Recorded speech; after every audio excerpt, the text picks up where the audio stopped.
These are Ozark Pink tomato seedlings. And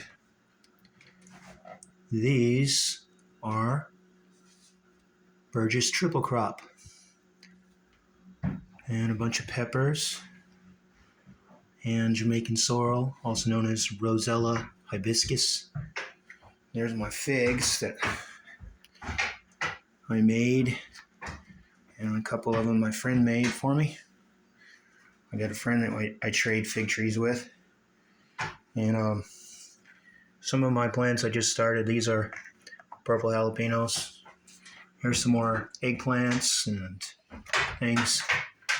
I put them on the heat mats, but I only have two. And I put them on there to germinate the seeds. Here's some more figs that I have in the window. You got to have a south window to keep them alive. An ultimate house would be a house with no wall on the south side, just a great big giant window and a concrete floor, a little bit lower than the rest of the house, so you can water your plants and it would drain right out. In the daytime, you could keep your house so warm you'd never need your fire or wood stove, and at night you would have to heat, but it would keep the greenhouse warm, which was part of your house, and it would be great. And another thing about that is in the summertime, you'd probably have to have some bamboo shades that you could drop over the windows to keep it cool. But that would grow food year round and heat the house and heat the greenhouse. That'd be great. But the south windows around here are few and far between. There's my 13-year-old dog. Still ticking. These are Japanese eggplants. I just started them a couple weeks ago, and I just planted the sweet potatoes sideways in seedling starter mix because you don't need any nutrients. They're feeding off the sweet potato anyway. And here's one I made for a friend. You just clip them off with scissors. You don't want to break them off. You don't want to break them off down here because if you do, they won't come back for a long, long time. Even though there's little bitty roots down there, you get to cheat and get the roots. It doesn't matter because in less than one day, those roots will be on your plant anyway if you just put it in some soil. But anyway, you want to cut them up high, and then just keep cutting them. Not ever cut any closer than an inch or two from this potato. And that way it quickly makes new branches and comes right back because it still has its buds. See, here's buds over here.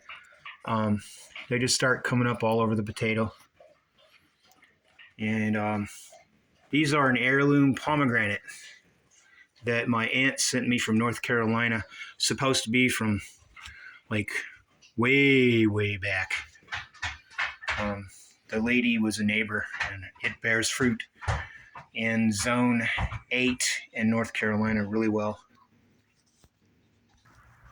This is what I eat in the wintertime. Shiitake mushrooms, oak mushrooms.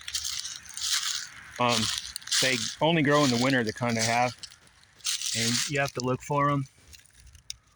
That's one, of course, and they're kind of hidden a lot.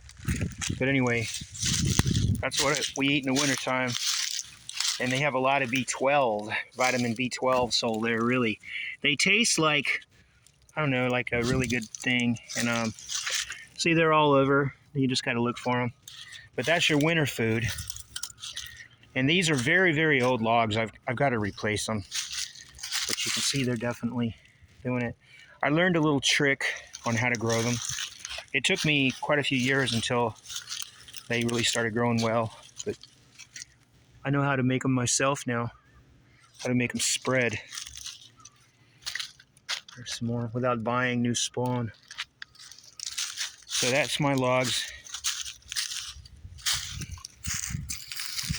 They're not very productive right now because it's still freezing. But in another month, they'll really start growing, and then they'll stop growing for the rest of the summer and fall. They won't grow at all. They'll stop about late spring for sure. Around, I'd say probably April 20th, they won't be bearing much anymore. They don't like heat. And I'm in zone 7, and I'm not very good with the camera, of course. These are in the ribes family. They're currants, and I've had gooseberries and everything here in zone 7, and I just want you to know they don't grow in the heat. They don't grow this far south in the hot weather. They can't survive. I've been doing them for 25 years, and I've only gotten 1 or 2 berries. They're just not the thing to grow. So if you live farther north in like zone 6, 5, 4, 3, 2, you can probably grow these really good, but some things just won't grow where it's too warm. And see, this was a big plant. This was like 20 years old, and now it just suddenly died last year. See, it's all dead. The reason it's dead is because it got 100 degrees for too many weeks. So that's not good. One of the first things in the spring is daffodils. Daffodils. And bees like them, and they need bulb plants because it feeds them when there's nothing else out there.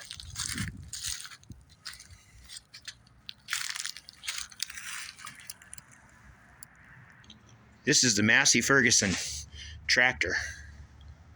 It's called Fergie, and it is a 241 Massey Ferguson. I think it is wonderful. I backed under a pecan tree, and I was going to mow underneath it, and I didn't see that branch, and it pushed my muffler backwards. That's a 1, 2, 3, 4, 5 row cultivator. It makes, oh, actually that's a 1 row cultivator. It's got 5 tines. You can remove the middle. You can remove the middle one right there, and you can go straddle a row of anything up to the height of that bar, of this bar right here, and you can weed on the sides, but I don't use it for that. I just cultivate with it. I don't use a plow. I don't use a disc. I just use that, and it really gets the ground worked up good for me. This is my most winter hardy fig I've ever had. It usually becomes a great big tree, but I had a drought the year after I had a 12 below 0 freeze, and this year I had a 0 freeze. And it's the only fig tree that I have that still has green branches all the way up to my chest height. So the white Marseille, not to be confused with the one Wellspring sells, which is not a white Marseille, even though they say it is. It's a Tina fig, because I have all of the Wellsprings figs, all of those. They're tissue cultures, and they're not what they say they are. This one's from Thomas Jefferson. Thomas Jefferson gave this fig tree to everybody back in the 1700s, the white Marseille. These plants are called naked ladies, and the reason is, as you can see, they're very, very green, and they almost look like garlic or leeks. And what they do is they grow like this in the springtime, and they're very frost and freeze hardy, down to about 20 degrees. And they get real thick like this, which is almost as much as they're going to do. And then they just stored up enough food and energy, and they go dormant. And then whenever the dry spell comes, there's not much else out there, that you can't see them. They're gone. Their leaves are all just disintegrated, and it's the middle of summer, and they send off these beautiful flesh-colored flowers without any leaves around or anything, just a big stalk of flowers. And that's what these are. So you're going to see those only in the winter, late winter, and then they're going to disappear. Then in the summer, they're going to send up a beautiful flesh-colored flower called a naked lady. This is how I keep my horses from rubbing on my trees and destroying them.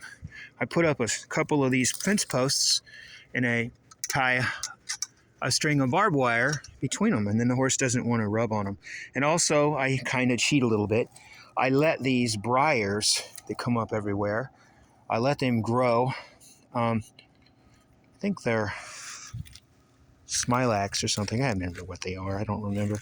But they're maybe known as greenbriers. But anyway, they just don't do much of anything. They grow up, and the horses don't want to rub on anything when they're next to it. So I go ahead and let one of them grow. This is the easiest to root mulberry I've ever seen. I got it from Wells Springs. It was a tissue culture. And it's already coming to life now. It's March 13th. And we're still going to get some more 28-degree weather at night. But it's still green and looking okay for now. Starting out with little buds. You can see the tiny little buds where it's waking up. Just waking up. But it's so easy to root. I just cut a branch off, a little twig off, and I just put them in a glass of water, and in a week or two, sometimes 3 weeks, they root. And then I just plant another tree. They have tiny black mulberries. It's actually known as a white mulberry, Morus alba, but it has black fruit. That's very common. From what I understand, the white fruited one's more of a lavender color to white, and it's not as strong flavored. These are Celeste figs. They get real big. They get like trees when we have mild winters, but they died to the ground this year. But they'll come back up from the roots. There's many species of, not species, but varieties of Celeste fig. Don't know how, but there are. Some of them are darker interior, some of them are lighter. They have different flavors, but not much. They're basically the same. And you can always tell a Celeste by its leaves. They're thick and they're kind of fuzzy. And it's very easy to tell a Celeste fig from all the others. They're one of the most common figs. They were the first fig I bought, and I wasn't very happy with them when I was younger because I thought they were all just one type, and the type I had was very low production, and I was told it was so great, and it turned out to be not as good as my English brown turkey was. This is my garlic called elephant garlic, and I grow that out in the pasture. The horses and goats and chickens don't bother it, and it just grows out here, gets fertilized by itself, grows like a weed once you plant it. But the thing you got to do is you got to break them apart, dig them up and separate them. If you want nice big bulbs, you got to dig up those clumps and separate them out to individual places like this. And that's a lot of work. If you got enough garlic, you just put as many as you need out, and that's it. Otherwise, you just leave them to grow like that. They don't make seeds. They just make a flower. None of their seeds have ever sprouted. You can tell by looking around. There's none around them at all. None of their seeds except where I planted them. They only reproduce by division. And they have scales. Also, they have these little bronze-colored, the dark bronze, brown-colored scales. They're like extremely flattened garlic cloves. When you dig them up, you can't help but drop a few of those, and they just keep coming back up. So they're really good to have. I really like the taste of it. It's easier to grow where I live because it's so winter hardy. It did get hit pretty hard by the 0 degrees. It cooked it down to the ground, but it survived. It came back out pretty quick, and now you see already in March, everything else here is still asleep, but the elephant garlic's well on its way. The bad thing about it is only one con, and that is you got to dig it up to harvest it, and it's at the hottest day of the year, in the middle of summer, when it's finally ready to dig up. Otherwise, it won't be a nice cloves won't be in there. It'll just be one solid, wet, no tasty and no good. What is it? A corm? I don't know. Whatever it is, I don't know. But whatever it is, it's not good until this big flower head looks like a big firecracker, a fireworks going off. But when it fades out, it's time to dig it up. You can't wait too long or you'll lose it, because the grass will be so thick in here when it's ready that you won't be able to tell where to dig your garlic. But the con is that you got to dig so deep to get to it. It's literally 7 to 8, 9 inches below the ground, And you got to be careful with your shovel so you don't cut it. It's hard to get it out of the ground, and you got to get every one of them out. And then you got to leave them in the shade and let them dry.